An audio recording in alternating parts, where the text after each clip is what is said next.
ГСП онлайн. Городские новости сейчас. В администрации Ухты прошли публичные слушания по проекту бюджета на 2018 год и плановому периоду на 2019-2020 годы. Вопреки сложившейся традиции, они прошли в спокойной атмосфере. В зале было немноголюдно. Да и сам доклад по бюджету не вызвал бурных негодований. Если в прошлом году главный финансовый документ был заведомо дефицитный, то на следующий период он обещает быть другим.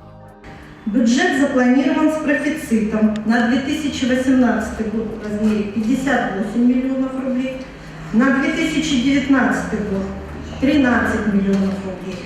В 2020 году дефицит составит 0 рублей. Доходная часть бюджета на следующий год составит 3 миллиарда 194 миллиона рублей.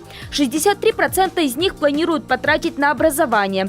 Это самая большая графа расходов. Следом общегосударственные вопросы, на которые потратят 349 миллионов. На третьем месте национальная экономика и культура, на которые потратят по 5,5% от общей суммы. Если в прошлом году в первых строчках по затратам стояла сфера ЖКХ, то теперь на нее выделили всего 145 миллионов, хотя присутствующие готовы были поспорить с описанными тратами.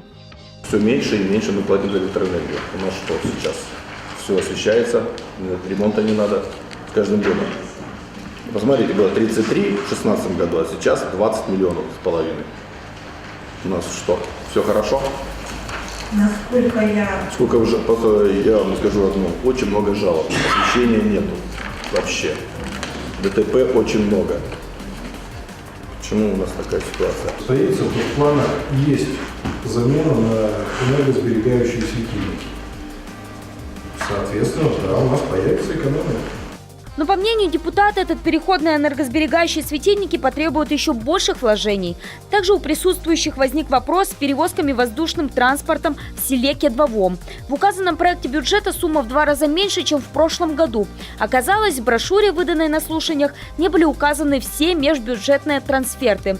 Проще говоря, сотрудничество с авиапредприятиями позволит увеличить эту сумму. В ближайшие недели учтут и их. А уже 14 декабря пройдет заседание Совета, на котором местным депутатам придется принять главный финансовый документ на ближайший год.